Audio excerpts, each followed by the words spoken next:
श्रीमन् महागणाधिपतये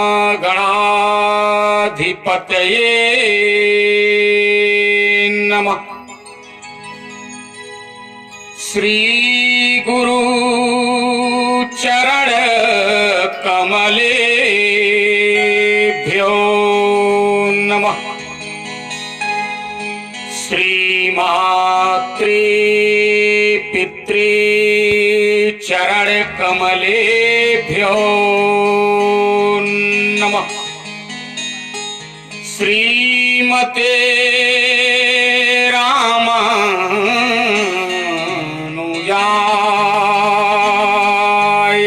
नमः।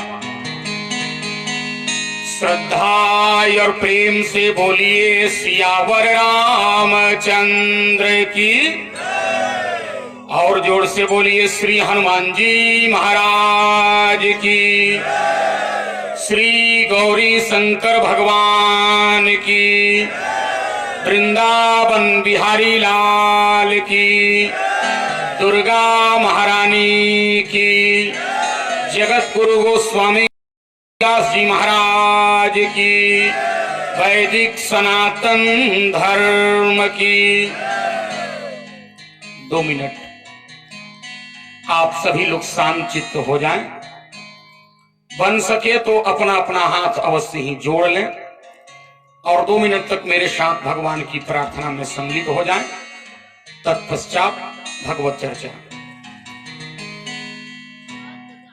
देवोत्तम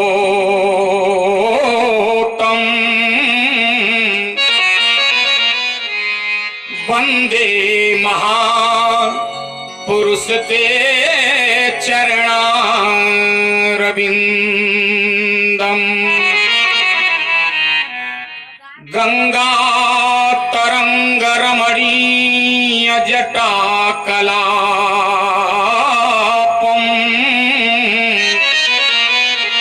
गौरी निरंतर विभूषित वाम भागम। नारायण प्रियमनंग मदापहारम।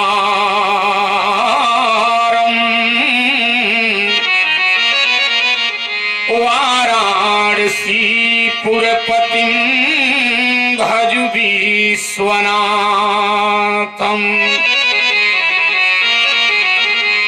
यत्र यत्र रघुनाथ कीर्तनम तत्र तत्र कृतमस्तकांजलिं। वाष्पवारि परिपूर्ण लोचनम मारुतिं नमत राक्षसान्। वैकुंठनाथ चरणाम्बुज सक्त चित्तम। लक्ष्मी प्रपन्यति वर्यमहं प्रपद्ये। जयति जयति मां शारदे।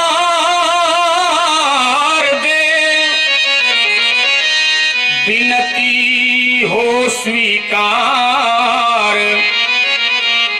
वीणा को झनकारती श्रीमानस भवन पधार। बंदौ श्री तुलसी चरण जिनकी नेहूं जग काज। कली समुद्र बूढ़त लखयो प्रकटयो सप्त जहाज। जड़ चेतन जग जीव जत सकल राममय जाने। बंदौ सबके पद कमल सदा जोर जुग पान। अनंतानंत कोटि ब्रह्मांड नायक परम निष्काम आत्मराम नयनाभिराम विपति विराम सकल जन मनोभिराम लोक लोचनाभिराम कोटि मनमथाभिराम अनंग दाप मोचन ताप त्रय मोचन मेरे आराध्य प्रभु श्री राम उन्हीं के सेवा में सदैव लीन रहने वाले श्री राम कथा के अनन्य रसिया, पराक्रम के प्रयागराज, बल बुद्धि के अगाध सिंधु, अनंत बलवंत स्वंत संत वेदांत विद विक्रम, उदधि कर्मण प्रभंजनय श्री हनुमान जी महाराज, जिनके तत्वाधान ताल्यवाद पे संगत कर रहे हमारे समस्त कलाकार बंधु वृंद, सबके श्री चरणों में बालक विनोद का हार्दिक अभिनंदन, वंदन, नमन। आइए, आपको परंपरा बताने की आवश्यकता नहीं है। श्री राम कथा सुनकर हम अपने जीवन की व्यथा को दूर करें, उसके पूर्व मन एवं वाणी। जब कबीरदास जी को यह बात पता चली कि इतने बड़े संत हमारे काशी नगरी में स्वामी रामानंदाचार्य जी आए हैं, तो वो भी मिलने के लिए जाने लगे। जैसे कुटिया के गेट पे पहुंचे, वहां दो द्वारपाल खड़े थे। उन लोगों ने पूछ दिया, कबीरदास, तुमने स्वामी रामानंदाचार्य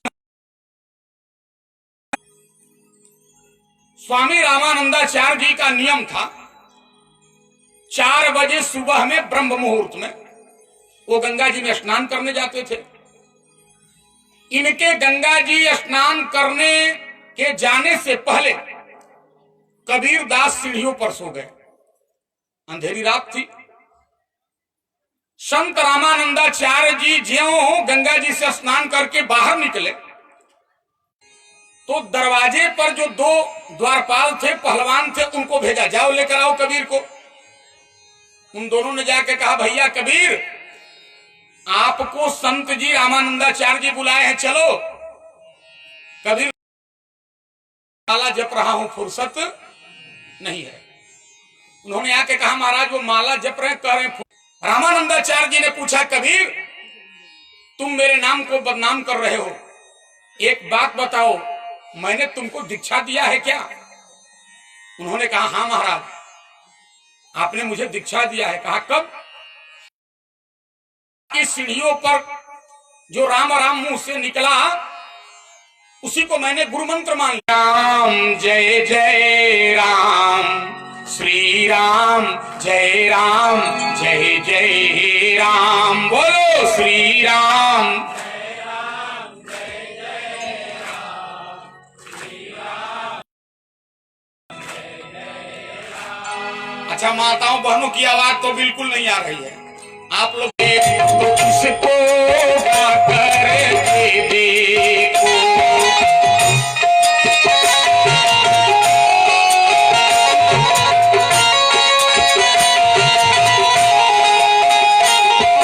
बन जाएंगे बिगड़े काम, श्री राम जय राम जय कर लो ऐसा जाम, श्री राम जय राम, जय जय राम, श्री राम।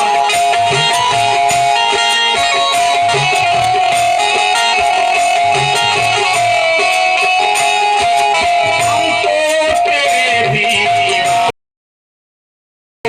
बाबा क्या और काशी क्या, जय राम जय जय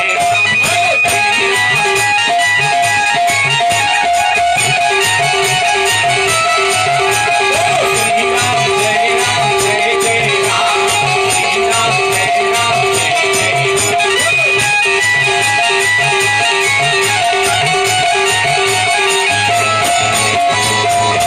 उच्च विवाह के उपरांत शंकर पार्वती जी दाम्पत्य जीवन बिता रहे। एक दिन शंकर भगवान कैलाश के रम्य शिखर पर बैठे थे। बगल में मैया पार्वती आकर के बैठ गई और पार्वती जी ने कहा, महाराज, मैं आपसे कुछ पूछना चाहती हूं। शंकर जी ने कहा, क्या पूछना चाहती हो? पार्वती जी ने कहा, महाराज, मैं आपसे कथा सुनना चाहती हूं, कथा। और चले भवन संग दक्ष को, मैं दक्ष कुमारी के रूप में थी और दक्ष का मतलब दक्ष मतलब होता है चतुर, और चतुर आदमी कथा सुनता नहीं। बुरा नहीं मानेंगे आप लोग, चतुर लोग कथा नहीं सुनते हैं। कितना तो ऐसे लोग भी आते हैं, अरे बाबा जो बता रहे तो हम बहुत पहले से जानते हैं। दक्ष यानी चतुर लोग कथा नहीं सुनते हैं, और ये दक्ष की बेटी है, कथा नहीं सुनी। लेकिन पार्वती जी ने कहा मैं अब दक्ष कुमारी नहीं, अब मेरे पिता का नाम बदल गया। कहा क्या नाम हो गया? तो बाबा ने लिखा कथा जे सकल लोक हितकारी।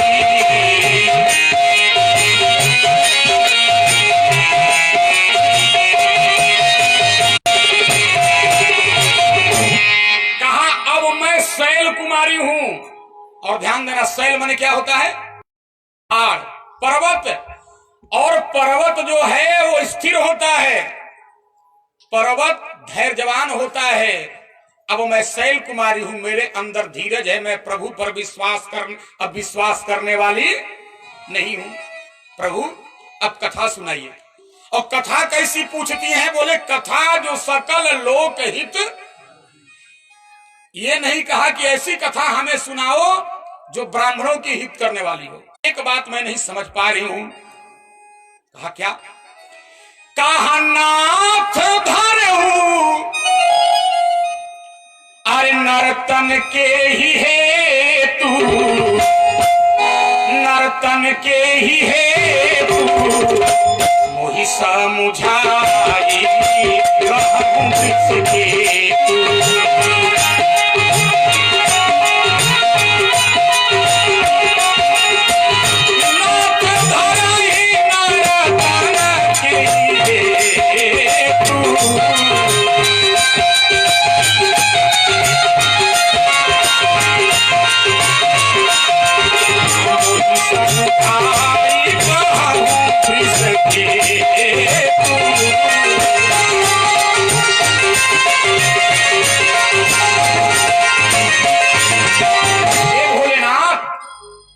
निर्गुण निराकार परमात्मा बार बार सगुण क्यों होता है?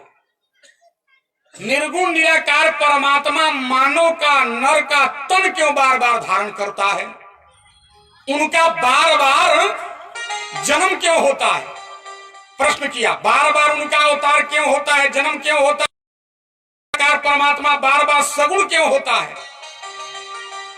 तो शंकर जी ने कहा सुनो, निर्गुण निराकार परमात्मा बार बार नर्तन धारण करते हैं, मानव का तन धारण करते हैं।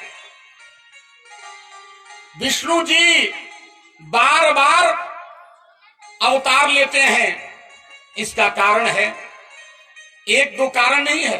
कहा तब कहा राम जन्म, तो सावधान होके। शंकर जी पार्वती से कहते हैं सावधान होके कथा सुनो। और शंकर जी कथा कैसे सुनाते हैं? सावधान मन कर पुनि शंकर लागे कहन कथा अति। तो कथा सुनने वाले को भी सावधान रहना चाहिए और कहने वाले को भी सावधान। नहीं तो कुछ लोग तो इतना उलूल जुलूल प्रश्न लेके आते हैं हम लोगों के पास। एक आदमी ने कहा बाबा, हमने कहा जी, न हम सावधान होके कथा सुनते हैं न कथा कहते हैं। लेकिन शंकर जी ने कहा पार्वती सावधान होके सुनो, जन्म एक दुई कहूं, एक दो जन्म की कथा मैं तुमको सुना। सुनो, कहा द्वारपाल हरि के प्रिय दो,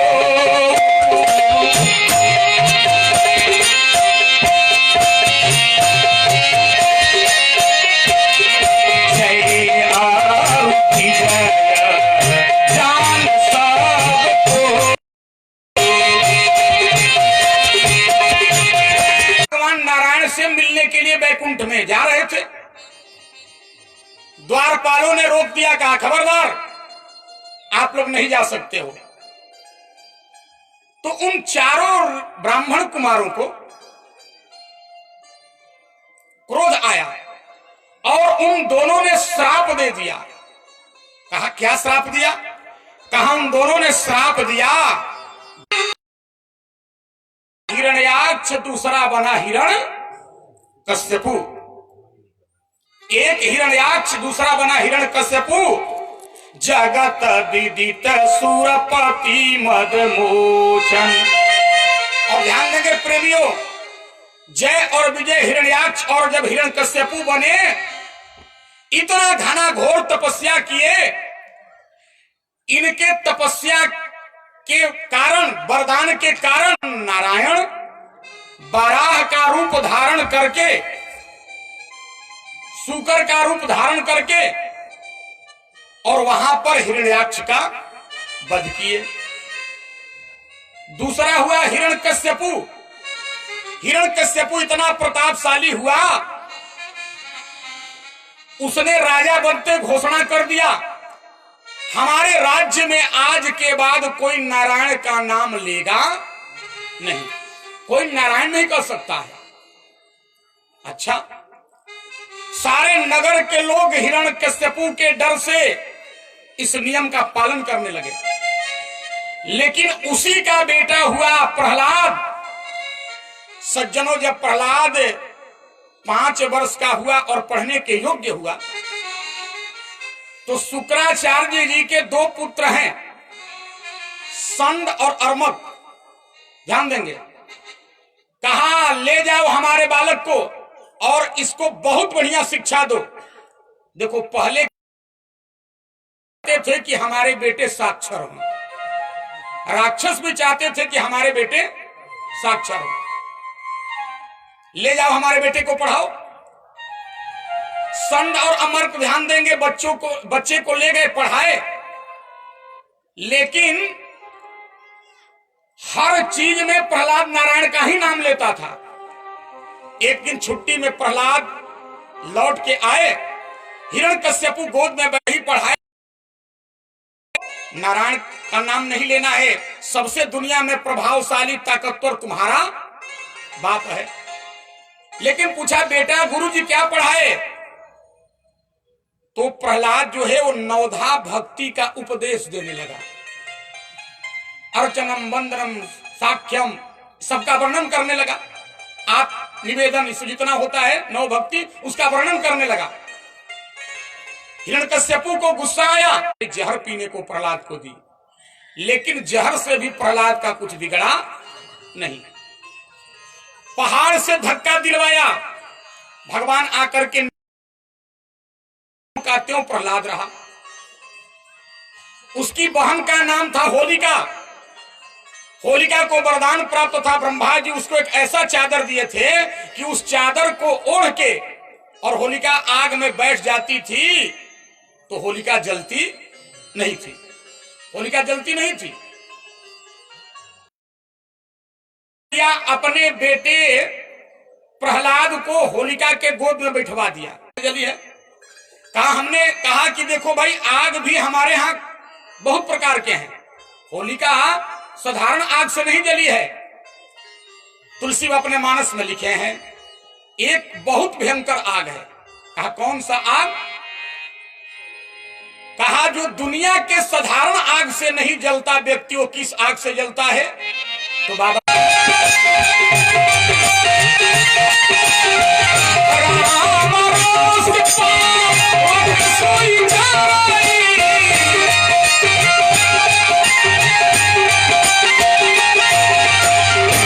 देखो, सबसे भयंकर आग है भगवान का क्रोध रूपी आग। इससे व्यक्ति बचता।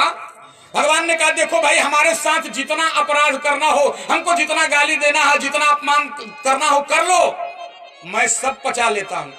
लेकिन अगर मेरे भक्त का कोई अपमान करता है तो फिर क्रोध रूपी अग्नि में जल जाता है।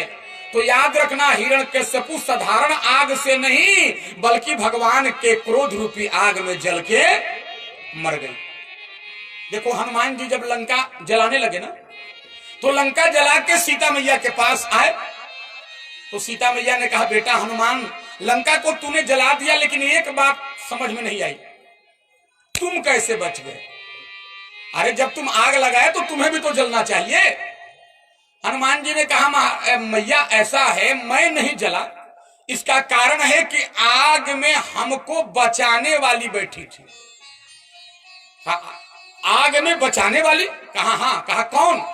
कहा आग में तो तुम।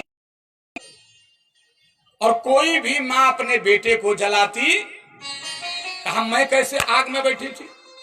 कहा देखो, राम जी ने सीता जी से कहा सीता तुम एक काम करो, जब तक मैं धरती के सारे राक्षसों को मिटा ना दूं तब तक के लिए तुम आग में चली जाओ। बोले तुम पावक महा करहु निवासा। और जा, यहां राम जी ने सीता से कहा पावक, और वहां क्या बाबा ने लिखा? पावक जरत देखी हनु। तो उस पावक में, उस आग में मेरी मां तुम बैठी थी, और भला मां अपने बेटे को कैसे जलाएगी? इसलिए लंका तो जल गई लेकिन मैं जला नहीं। तो भगवान के क्रोध रूपी आग में होलिका जल गई। सज्जनों, इस कथा को आप जानते हैं। प्रहलाद को मारने के लिए विविध प्रकार का जतन किया लेकिन मार नहीं पाया। एक दिन प्रहलाद से पूछा तुम नारायण नारायण नारायण कहते हो, बोल तुम्हारा नारायण कहां रहता है? छोटे से बालक प्रहलाद ने बड़े आत्मबल से कहा पिताजी मेरा नारायण तो हर जगह रहता है। एक लाइन कीर्तन सब लोग बोल ले। अरे लखन सिया रामा सब में रमे लखन सिया रामा सब में रमे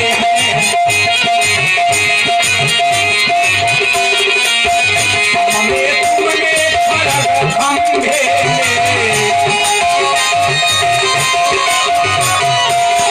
हमें तुमने खड़ग खंभे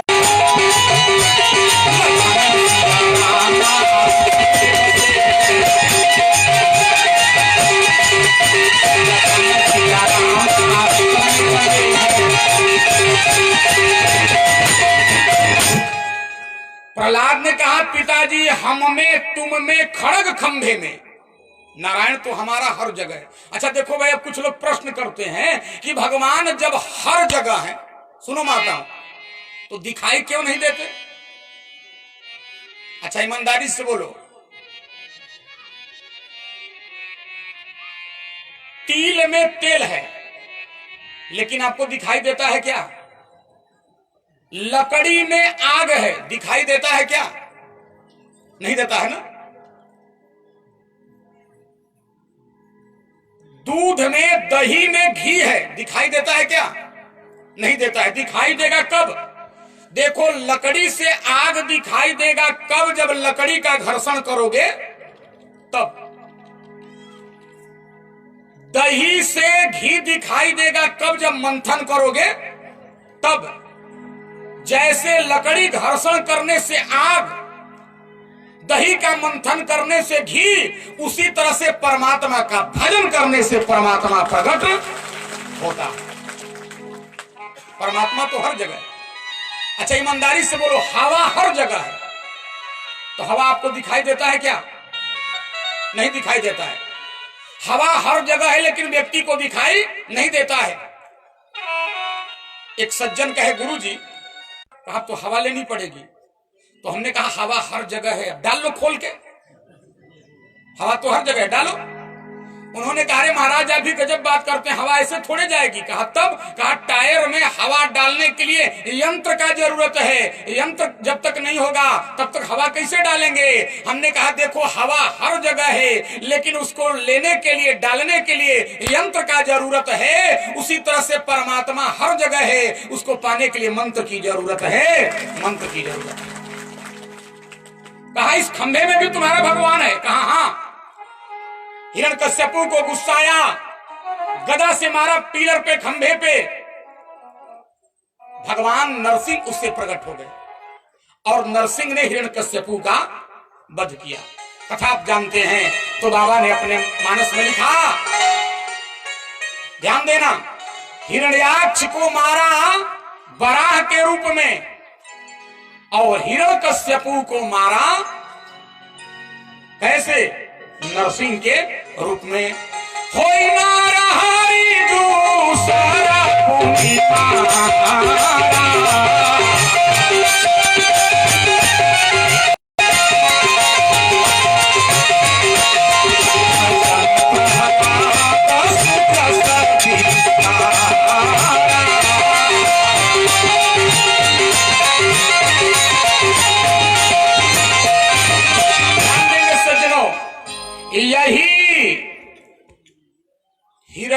हिरण्याक्ष और हिरण्यकश्यप में बने कुंभकर्ण और रावण बन गए। भय शंकर जी ने कहा पार्वती प्रश्न तुमने बिल्कुल सटीक किया। भगवान के हाथों कोई मारा जाए, अच्छा बोलो भाई, भगवान मानस में जितने लोगों को मारे हैं उनका प्राण निकल के फिर कहां जाता है? भगवान में। भगवान ताड़का को मारे तो ताड़का का प्राण निकल के कहां चलाया? एक ही बाण प्राण हर लीना दीन जानते ही। जलंधर की कथा आप लोग जानते हैं, यही जलंधर रावण बना। और माताओं के लिए कथा सुना देता हूं, ध्यान से सुनना माताओं बहनों। जो पत्नी अपने पति की मन कर्म वचन से सेवा करती है उसके पति को स्वयं भगवान भी जल्दी मार सकता नहीं है। जलंधर इतना प्रतापशाली हुआ सज्जनों कि जलंधर तीनों लोग जीत लिया। भगवान शंकर जलंधर से कई लेकिन जलंधर को भगवान शंकर मार सके नहीं, इसलिए कि जलंधर की पत्नी का नाम था वृंदा और वृंदा इतनी सती थी, इतनी बढ़िया नारी थी कि सपने में भी पर पुरुष को देखी नहीं थी। तो याद रखना, जब शंकर जी भी जलंधर को नहीं मार पाए तो जलंधर को मारने के लिए भगवान नारायण के साथ होली। जब साथ होली और जब उसने जाना कि मेरा पति मारा गया, ये छल किए मेरे साथ, तो जलंधर ने मारा गया और इसने जान लिया कि मेरा पति मारा गया, ये छल किए हैं मेरे साथ, तो वृंदा ने भगवान नारायण को श्राप दे दिया। देखो सती नारी का श्राप भगवान पर भी लगता है। श्राप दे दिया, जाओ तुम पत्थर हो जाओ। तो याद रखना, भगवान नारायण पत्थर बन गए, उसी को हम लोग कहते हैं शालिग्राम। भगवान पत्थर बन गए माता।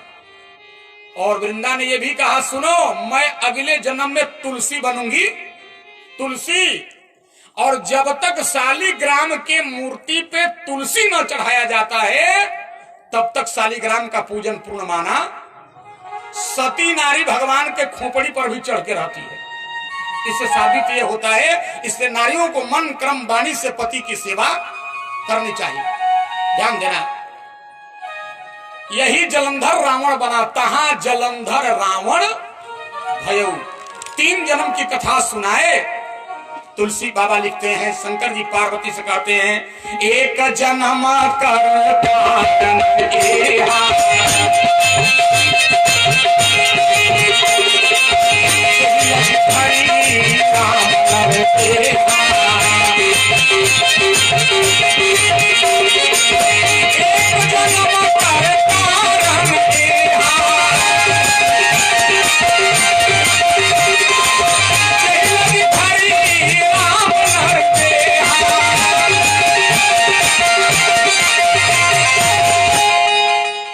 शंकर जी ने कहा पार्वती दूसरे जन्म का कारण सुनो। कहा महाराज दूसरे जन्म का क्या कारण है? तो शंकर जी ने कहा पार्वती सुनो, नारद श्राप दीन एक बारा, कलप एक ते ही लगी अब। पार्वती नारद जी ने नारायण को श्राप दिया। पार्वती मैया माथा पकड़ के बैठ गई, अरे प्रभु कैसी बातें कर रहे हैं? अरे नारद जी तो भगवान के परम भक्त हैं, भला भगवान को श्राप क्यों देंगे? गिरिजा चकित भई सुनि बानी, नारद विष्णु भगत पुनि ज्ञानी। अरे वो तो विष्णु जी के भक्त हैं, परम ज्ञानी हैं, वो भला भगवान को श्राप क्यों? जी को श्राप है कि नारद जी एक घड़ी से ज्यादा कहीं ठहर सकते नहीं। नारद जी एक घड़ी से ज्यादा कहीं ठहर सकते नहीं। लेकिन नारद जी की स्थिति देखना, जब उस दिव्य वातावरण को, हिमालय के दिव्य स्थितियों को देखे, नारद जी ने कहा अरे वाह, यह तो जगह साधना करने के योग्य है, तप करने के योग्य है। हुआ क्या? नारद जी वहां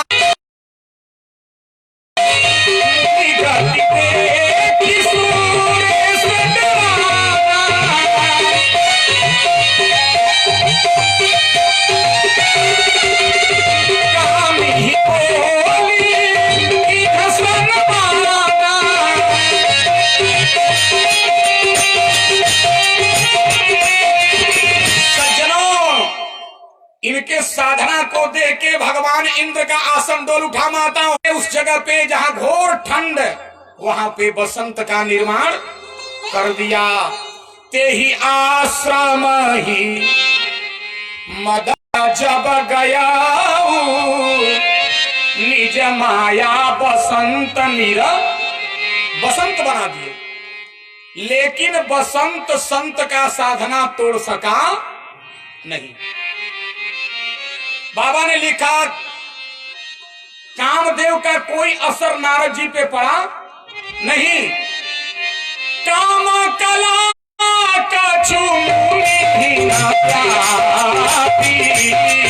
इसमें तुम्हारी कोई गलती नहीं। उसको परितोष करके आशीर्वाद दे करके नारद जी विदा किए। लेकिन जब नारद जी विदा किए सज्जनों, कामदेव तो चला गया लेकिन नारद जी को अभिमान हो गया। नारद जी को अभिमान हो गया कि मैंने काम को जीत लिया। अब नारद जी हर देवताओं के समूह में जाकर मैंने काम को जीत लिया, मैंने काम को जीत लिया। देवता लोग बड़ी हंसते से नारद जी की इस बात को सुन के, अरे जो नारद राम का भक्त है उसके मुंह से हमेशा अब राम के जगह पे काम काम काम निकल रहा है। सब हंसते थे। अरे व्यंग में एक दिन नारद जी करताल वीणा लेके पहुंच, ध्यान दीजिएगा, केवल काम पर आपने विजय प्राप्त कर लिया था, लेकिन भोलेनाथ अब उसमें मेरा भी नाम जुड़ गया। अरे आपने तो काम को जला दिया और मैं बिना जलाए काम पर विजय। शंकर जी ने कहा, ये नारद बाबा, ये जो मार कथा जो कौतुक सुनहूं हरि इच्छा बलवान। नारद जी को शंकर जी बढ़िया बात बताए लेकिन अहंकार में समझ पाए नहीं। शंकर जी ने मना किया था कि आज के बाद किसी को मत सुनाना। अभी करताल बीना उठाए क्षीर सागर में पहुंच गए। भगवान नारायण ने कहा, मेरे परम भक्त नारद को इतना बड़ा अहंकार, मैंने काम को जीत लिया। तो भगवान इनके अहंकार को भगाने के लिए एक कौतुक किए, एक लीला किए। कहा, क्या किए? कहा, नारद जाओ, अब मैं विश्राम करने वाला हूं। बहुत अच्छा तुमने किया, काम पर विजय प्राप्त कर लिया। भगवान किए क्या, जिस रास्ते से नारद जी जा रहे थे, निधि राजा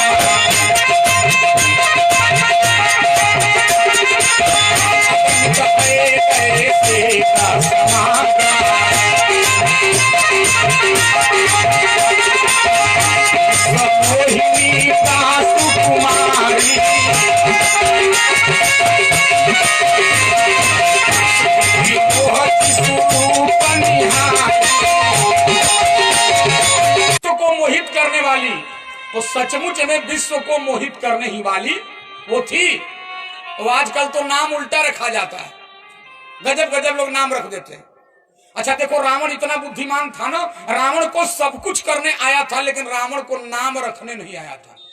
अच्छा बोलो, रावण अपने वाटिका का नाम रखा था अशोक। अशोक का अर्थ होता है अम मने नहीं, शोक मतलब दुख। और सीता जी अशोक के नीचे सशोक है, तो नाम गलत हुआ कि नहीं हुआ? रावण ने रहा है इनका नाम, अरे महाराज इनका नाम है बाबू धनपाल सिंह। नाम धन मांग रहे हैं। अच्छा, उस सड़क पर जो गोबर बीन रही है, इसका नाम, छत्तीसगढ़ में गोबर को छेना कहा जाता है ना, क्या इसका नाम? अरे महाराज इनका नाम है लक्ष्मीना देवी। बोलो, लक्ष्मी जी गोबर बीनती थी, नाम ही उल्टा रख देते। लड़की नाम उतना ही बढ़िया स्वरूप। नारद जी को देखना था हाथ लड़की के रूप है। वही नारद जी जब लड़की को देखे तो विरक्ति भूल गई, विरक्ति समाप्त। देखी रूप मुनि अरे विरक्ति बिसारी, बड़ी बार लगी लड़की के हाथ में लिखा था जो इसको वर्ण करेगा, ध्यान से समझना, लिखा था जो इसको वर्ण करेगा वो व्यक्ति अमर है। और अमर तो भगवान है, भगवान नारायण से उनका विवाह होना था। तो नारद जी की खोपड़ी खराब। नारद जी मन में सोचने लगे कि लड़की के रेखा में लिखा है जिसको यह वर्ण कर देगी वो अमर हो जाएगा, जो यह बरई अमर सोई होई, वो व्यक्ति अमर हो जाएगा। तो नारद जी ने कहा हम ही अपना लाइसेंस क्यों ना रिन्यूअल करा लें, हम ही अमर हो जाए। तो मन में सोचने लगे हम अमर होंगे कब, जब लड़की हमको वर्ण करेगी तब। और हम तो साधु सन्यासी, हमारे इस रूप को देखकर भला लड़की थोड़े वर्ण हमको करेगी। अब लड़की को देखने के बाद जब तब सब गायब। तुलसी बाबा ने लिखा जप तप छूना होइते ही काला,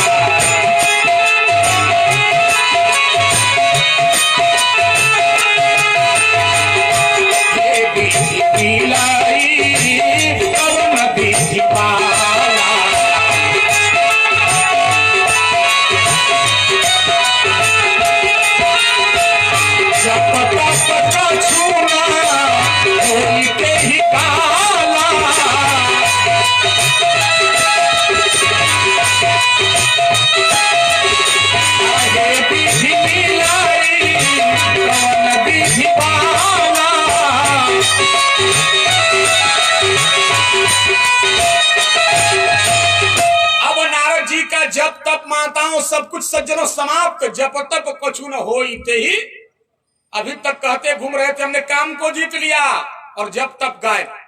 ध्यान दीजिएगा, नारद जी सोचने लगे अगर हमारा रूप बढ़िया हो जाए तो ये लड़की हमसे विवाह कर लेगी। तो मन में सोचने लगे कि दुनिया में भगवान नारायण से कोई सुंदर, तो उन्हीं से चल के क्यों न रूप मांग ले। अच्छा, नारद जी इतने बड़े ज्ञानी, नारद जी इतने बड़े ज्ञानी, लेकिन सुनो, दुनिया में सब कुछ आपको किराया पर मिल सकता है, भाड़े पर। अच्छा बोलो, कामता साहू का माइक कर सकते हो भाड़े पर, यही नाम है इनका। हाँ, भाड़े पर इनका साउंड मिल जाएगा, टेंट मिल जाएगा, लाइट मिल जाएगा, सब कुछ आपको दुनिया में मिल जाएगा। लेकिन कोई आकर हमसे कहे महाराज 1 घंटे के लिए अपना रूप भाड़े पर दे दो, तो रूप मिलने वाला नहीं है। लेकिन नारद जी को देखना, नारद जी कह रहे हैं यही अवसर चाहिए परम शोभा रूप विशाल, जो बिलो की रिझ है कुंवरी तब में ले जय। अगर मेरा रूप बढ़िया हो जाए तो लड़की मेरे गले में माला डाल देगी। तो मन में कह रहे हैं हरिसन मांगो सुंदर ताई, हुई ही जात गहरू अति आई। पुकारने लगे भगवान नारायण नारायण नारायण, कहां हो? तो ध्यान देना, जो पुकारने लगे तो भगवान तत्क्षण सज्जनों नारद जी के पास प्रकट हो गए। और भगवान ने प्रकट होकर कहा नारद क्यों पुकार रहे हो, क्या चाहिए? तो नारद जी ने कहा प्रभु एक काम करो। कहा क्या? कहा जेहि विधि होई नाथ हित मोरा, करम सुबेगी दास मैं तोरा। ज्यादा हो गया, कम कीजिए, गलत। मैं तो आपका दास हूं, जिस प्रकार से मेरा कल्याण हो जाए प्रभु वो काम कर दो। कहा करना क्या है? कहा एक काम कर दो, आपन रूप देहु प्रभु मोरी,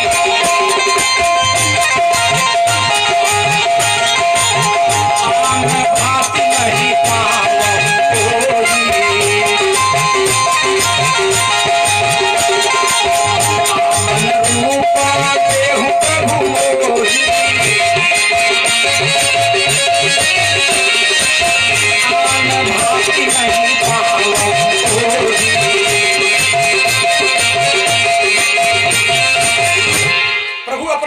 दे दो।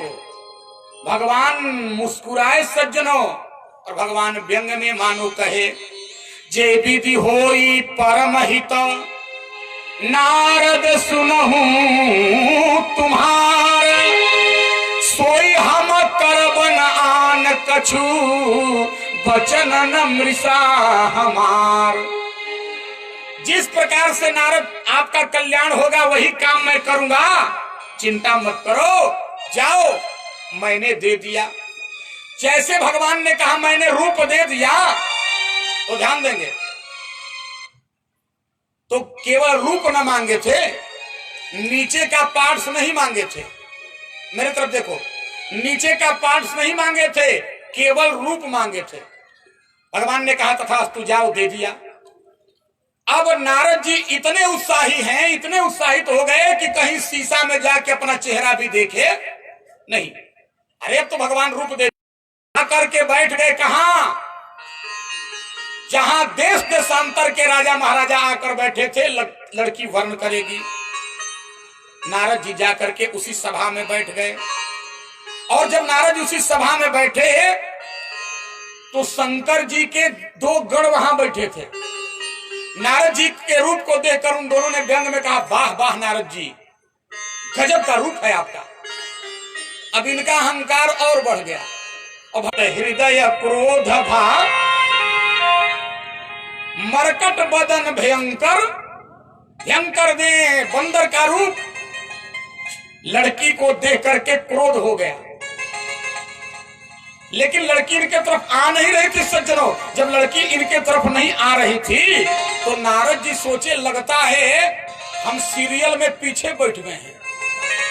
धीरे धीरे इस पे लड़की नहीं आ रही है, तो ये बेचारे कुर्सी पर उठ बैठ करने लगे। पुनि पुनि मुनि उकसही अकु, बार बार उठ बैठ करने लगे। लगता है लड़की हमको देख नहीं पा रही है, और लड़की तो इनका रूप देख के क्रोध में हो गई थी। लगता है हमको देख नहीं पा रही, इसलिए मेरे तरफ नहीं आ रही है। तो नारद जी खुद उछल के उधर चले गए। हमारे हाथ जब उछल के लड़की के पास गए तो लड़की, और जब भगवान के गर्दन में जयमाला डाला, जो भगवान के परम भक्त थे नारद जी, आज नारद जी को सज्जनों क्रोध आया, और नारद जी ने क्रोध में आके कहा, प्रभु आप दूसरे की संपत्ति देखने वाले नहीं हैं, हो तो आप ईर्ष्या करते हैं। अरे प्रभु, जब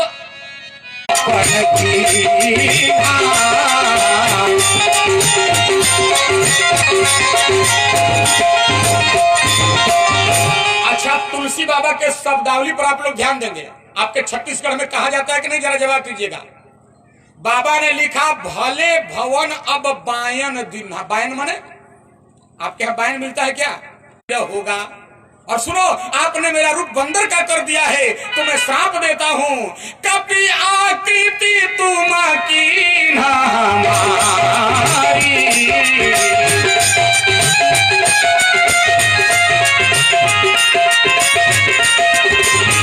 हरि की सहाय तुम्हारी।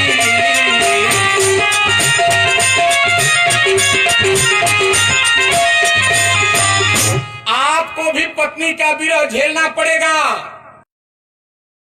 सहायता करेंगे।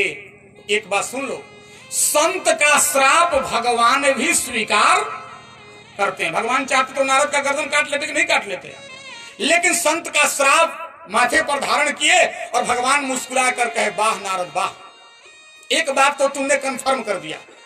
नारद जी ने कहा, कौन सी बात?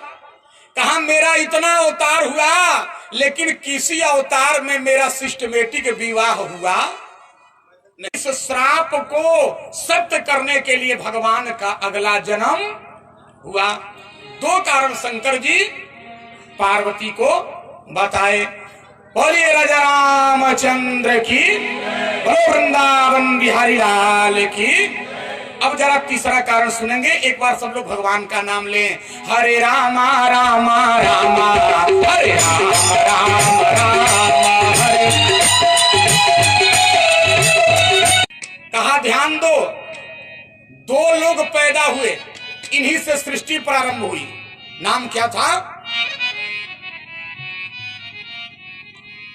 स्वाम भूमनु आरु सत्वरु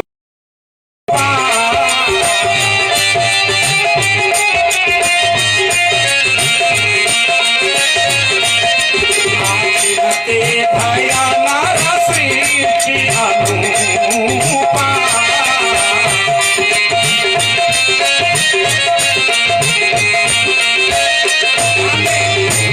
सृष्टि कैसे बनी? मनु और शत्रुपा। इधर देखिएगा, मनु और शत्रुपा के लड़के कौन कौन हुए? बाबा ने लिखा नृप उतान पाद सुत जासु। उतान पाद नाम के लड़का हुए मनु महाराज को। आज महाराज जी भागवत की कथा सुना रहे थे तो उसमें सुनाए, हम संक्षेप में सुनाएंगे आपको। उतान पाद मनु जी के पहले लड़का हुए, उनके दूसरे लड़के हुए प्रियव्रत, और उनको 3 लड़की हुई, आकुति, प्रसूति, देवहूति। तो ध्यान देंगे, देवहूति का विवाह करदम ऋषि के साथ हुआ और उन्हीं के लड़के हुए कपिल भगवान से ही प्रकट हुआ सांख्य शास्त्र। थपना हृदय बहुत दुख लाग, जन्म गयौ हरि भगति बिनु। भगवान के भक्ति के बिना हम लोगों का जन्म बीत रहा है। हम लोगों को सज्जनों कभी, लेकिन एक बात सोचना, भगवान जब चौथापन आता है ना, तो भगवान गद्दी पे बैठा के और जंगल चले गए। बाबा ने लिखा बर बसराज सुतहि तब दीना,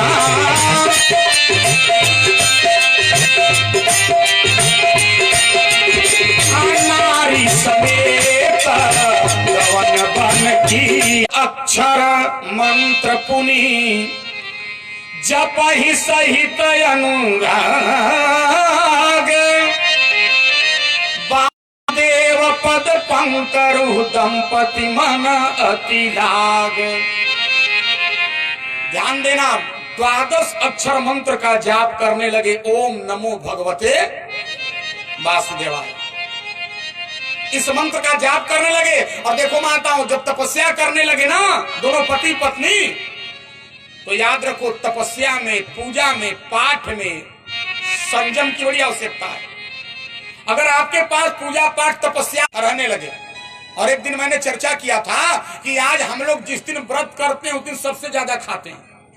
अरे हम तो एक बार प्रवचन करके जा रहे थे अपने घर, जैसे दरवाजे पर पहुंचे तो एक बुढ़िया रहती है हमारे दरवाजे के आगे, घर के आगे। हमने देखा वो मुंह लटका के बैठी है। हमने पूछा क्यों दादी, क्यों मुंह लटकाई हो? बुढ़िया ने कहा रे महाराज व्रत न किए हैं। तो हमने कहा कुछ खाई पी नहीं हो? कहा क्या खाए हैं? आधा किलो सेव खाए हैं, पाव भर अंगूर खाए हैं, 100 ग्राम काजू खाए हैं, 50 ग्राम किशमिश खाए हैं, 1 गिलास दूध पिए हैं। लेकिन बाबा अन्न का गर्मी तो अन्य का गर्मी होता है। हमने कहा धत तेरी की, जिस दिन व्रत है उस दिन इतना लंबा खाई। हमने कहा माता जी आधा किलो सेव कहाँ, पाव भर अंगूर कहाँ, ग्राम किशमिश छोहाड़ा, 1 गिलास दूध कहाँ, तभी तुम्हारा पेट नहीं भरा। अन्न का गर्मी, अन्य का गर्मी। हमने कहा माता जी अब आपको खाने के लिए केवल हिमालय पहाड़े बाकी है। बताओ, जिस दिन हम लोग पूजा पाठ तपस्या उपवास करते हैं उस दिन ज्यादा खा लेते हैं, ये गलत है। पहले कंदमूल फल खाए, कुछ दिन बाद तपस्या बढ़ी तो पानी पी के रहने लगे। सज्जनों, इस प्रकार से एक पैर पे खड़े हो के ओम नमो भगवते वासुदेवाय समीप आए बहुबारा।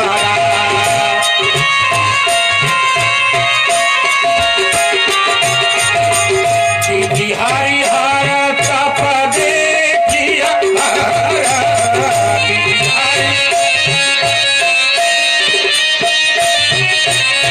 मनु समीप आए बहुबारा।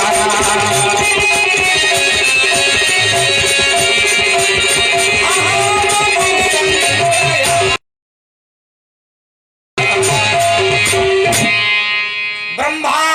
विष्णु और शंकर विधि गिनो, हरि मने विष्णु, हर मने शंकर जी, तीनों लोग आए। इनके तपस्या को देख के विधि हरि हरि तप देखी अपारा, मनु समीप आए बहु बारा।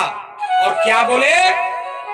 बस वर मांगो, वर मांगो, मांगो पर बहु भांति लोभा। ब्रह्मा विष्णु शंकर आए, इनको लौटा दिए। आप लोगों से कुछ नहीं चाहिए, आप लोग चले जाओ, आप लोग चले जाओ, आप लोगों से कुछ नहीं चाहिए। आकाश से सज्जनों आकाशवाणी हुई, मांगू मांगू बर भय नभ बानी, परम गंभीर कृपा मृत सानी। आकाशवाणी हुई, वरदान मांगो, वरदान मांगो, वरदान मांगो। मांग क्या रहे हैं? अच्छा बोलो, तपस्या किसके लिए कर रहे हैं? विष्णु जी का। ओम नमो भगवते वासुदेवाय। तो भाई विष्णु जी आ चुके हैं ना, विधि हरि हर तप देखी। तो जब विष्णु जी आए थे तो इनको मांगा पर देहु, एक ही वरदान दीजिए। जरा ध्यान से सुनेंगे, अभी आप लोग सोचे नहीं होंगे इस विषय पर। एक ही हमको वरदान चाहिए। कहा क्या? हमको उनका दर्शन चाहिए। आकाशवाणी में पूछा गया किनका? कहा जो स्वरूप बस शिव मन माही। ध्यान देना माताओं, मनु जी ने कहा जिनके स्वरूप का ध्यान स्वयं भगवान शंकर करते हैं, जो स्वरूप बस शिव मन माही, जेहि कारण मुनि जतन कराही। जो भुसुंडी मन मानस हंसा, सगुन अगुण जेहि निगम प्रशंसा। जिनके स्वरूप का ध्यान भगवान शंकर कहते हैं, जिनके बारे में रात दिन का घुसुंडी अपने मानस में निरंतर चिंतन करते हैं। स उपजहि गुण खानी, अगणित लक्षी उमा ब्रह्मानी। त्रिकुट विलास जासु जग हो,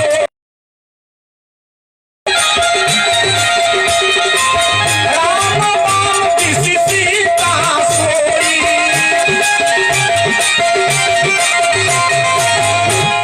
देखो इन्हीं को कहा जाता है निर्गुण निराकार परमात्मा। अच्छा आप लोग निराकार का अर्थ क्या लगाते हैं?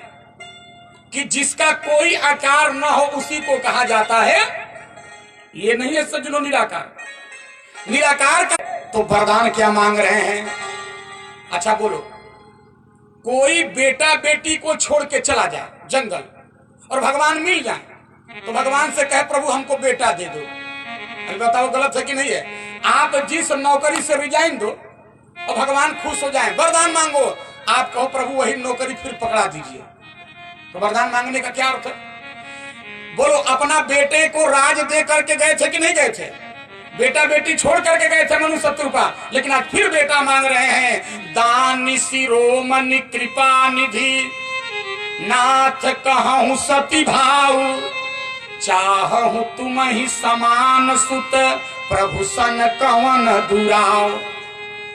हमको आप ही के जैसा एक बेटा चाहिए। भगवान बड़े चक्कर में पड़े, हमारे जैसा बेटा चाहिए। कहा हाँ, तो भगवान ने कहा आप सरिस कहा खोजऊं जाई, नृपतव तनय होव मैं ही अगले जन्म में आपका बेटा बन करके आऊंगा। शत्रुपा जी से कहा मां आप मांगो।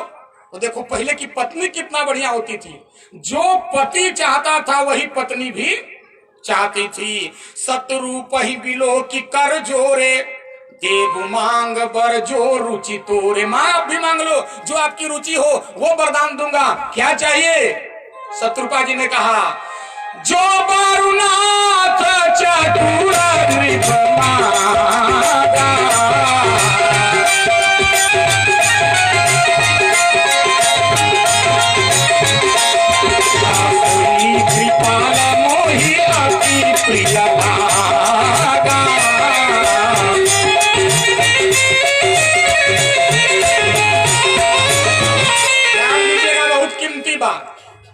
मैं बताने जा रहा हूं।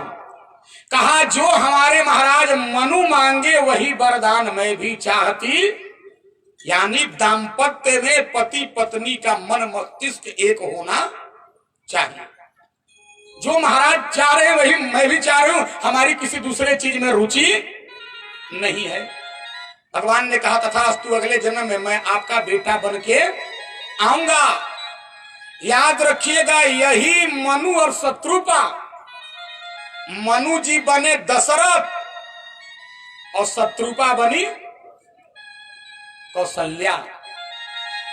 आप लोग कथा जानते हैं, जब राजा दशरथ का चौथापन आ गया तो एक दिन राजा दशरथ को गलानी हुई।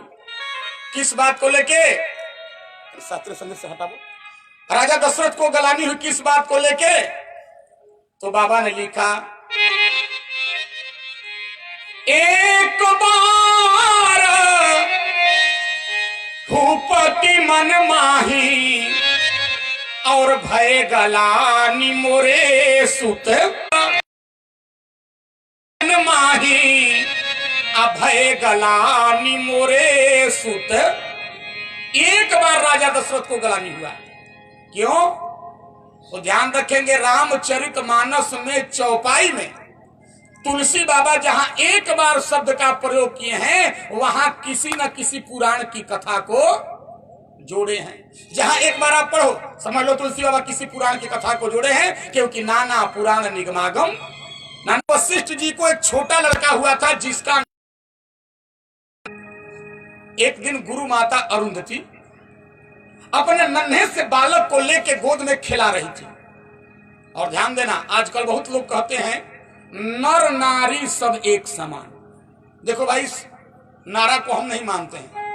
नर नारी एक समान कभी हो ही नहीं सकते हैं। अगर आप नारा लगाओगे नर नारी एक समान, तो हमारा नारा होगा हाथी कुकुर एक समान।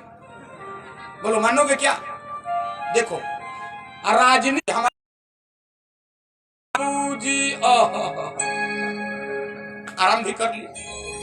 अच्छा, जीवित शब्द कहती हैं, पता नहीं विश्व के किस डिक्शनरी का ये शब्द है।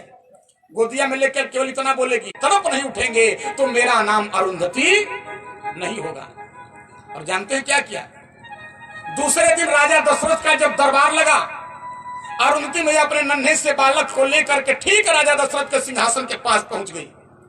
और राजा दशरथ के सिंहासन के पास पहुंच के बेटे को गोद में ली थी ना, तो नीचे से लड़के के पीठ में को गलानी होने लगी। ओहो, आज हमको एक बेटा होता तो ये नन्हा सा बालक रो रो के ऐसा प्रश्न हमसे करता नहीं। बस इसी पुराण की कथा को तुलसी बाबा ने जोड़ दिया। एक बार भूपति मन माही,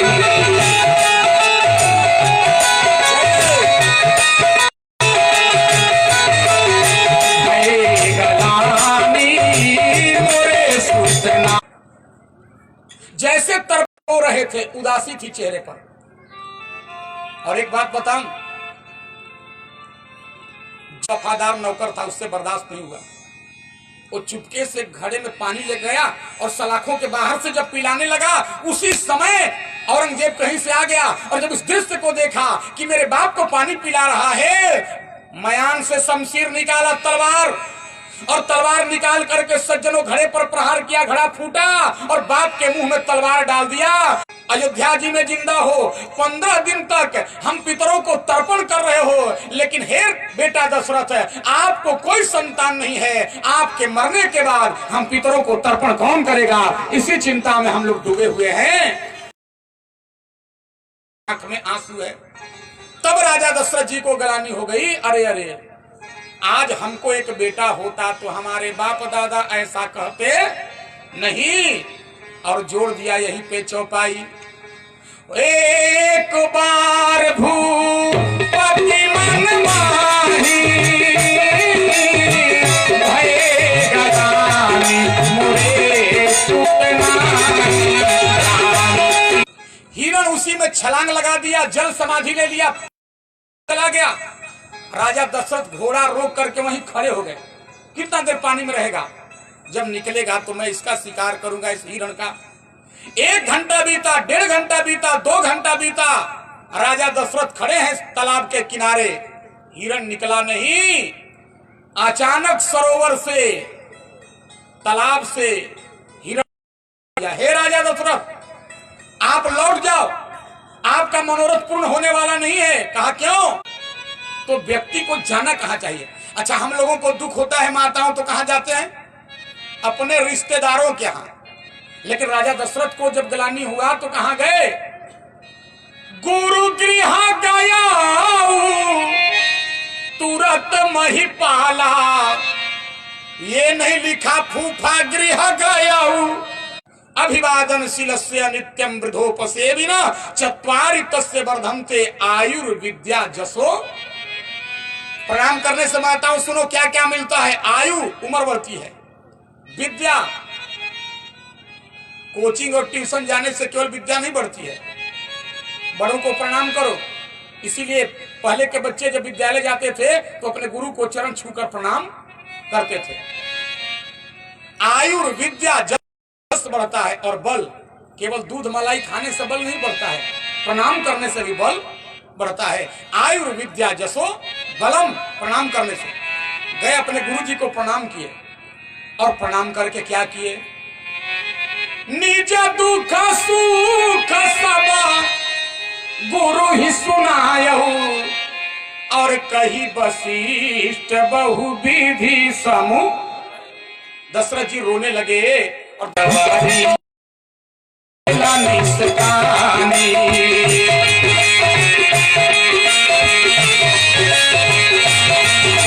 अरे सुनी सुनी हमारो पहला परेशानी,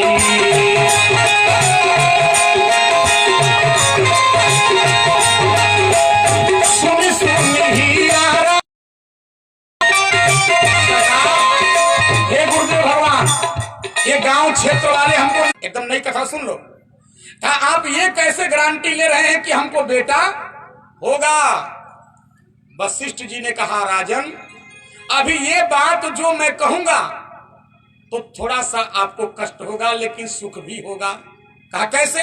आप पूछ रहे हो कि हमको बेटा कैसे होगा, तो एक बात बताओ। आज से कुछ दिन पहले आप सरजू में कर लो कि श्रवण कुमार ब्राह्मण नहीं था, श्रवण कुमार वैश्य पुत्र था। श्रवण कुमार वैश्य था, इसलिए उनको ब्रह्म हत्या की दोष नहीं लगी है। ये बिल्कुल निरर्थक कथा है। और 2 नंबर बात सुन लीजिए। शिकार खेलने के लिए गए हैं और श्रवण कुमार पानी भर रहा था। शब्दभेदी बाण से बाघ समझ के श्रवण कुमार को उन्होंने मार दिया। श्रवण कुमार जब चिल्लाने लगा, रोने लगा, दशरथ जी गए। श्रवण कुमार ने घटना सुनाया, मैं अपने माता पिता को तीर्थ यात्रा पे लेके निकला हूं, मेरे माता पिता प्यार पिला देना। दशरथ जी जल लेके गए, और जब इस घटना को सुनाए पानी पिलाने के बाद, आजकल पढ़े लिखे बुद्धिजीवी लोग कहते हैं यज्ञ से क्या फायदा है। अरे मैं तो आज इतना विभत्स एक लेख पढ़ा अपने फेसबुक पे, कुंभ के बारे में उसमें लिखा था, जो मैं समाज में वर्णन नहीं कर सकता हूं। ऐसे ऐसे लोग भी धरती पे हैं। कहा कि इतना बड़ा यज्ञ हो रहा है फिर भी पाप भी बच। याद रखो, ये जितने 80% लोग जो हम हैं ना, ये कथा के ही वजह से माँ को पहचान रहे हैं, बहन को पहचान रहे हैं, बेटी को पहचान रहे हैं। अच्छा ईमानदारी से बोलिए,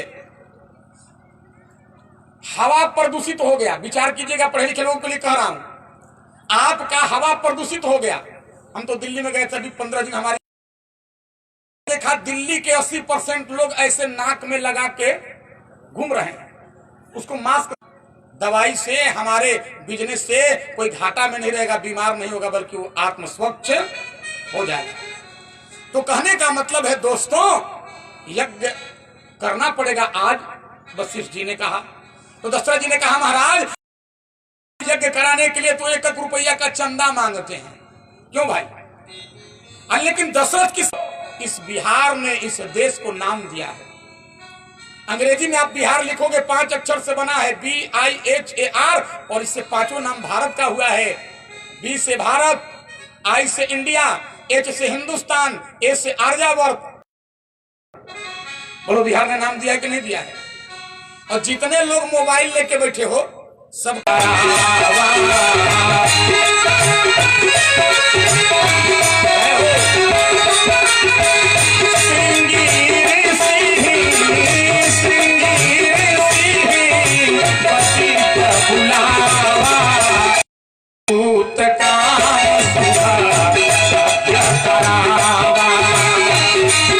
महाराज, मैं आपके यज्ञ से प्रसन्न हुआ। ये जो यज्ञ का प्रसाद है ना, इसको आप लीजिए और ये प्रसाद आप वशिष्ठ जी को दीजिए और वशिष्ठ जी अपने रानियों में वितरित राजा दशरथ को दे दें और राजा दशरथ अपने रानियों में वितरित करा दें। जो भी उनकी रानियां खीर खाएंगी उनके गर्भ से बालक होगा। क्या खीर को बांटिए। अब श्रृंगी ऋषि दिए वशिष्ठ जी को, वशिष्ठ जी दशरथ जी को, दशरथ जी अपने रहे हैं। ध्यान देना माताओं, कैसे बांट रहे हैं। खीर को एक थाली में रखा गया। मान लो आधा खीर काट करके राजा दशरथ ने कौशल्या जी को दिया। पढ़ लेना। बोले यार धोभा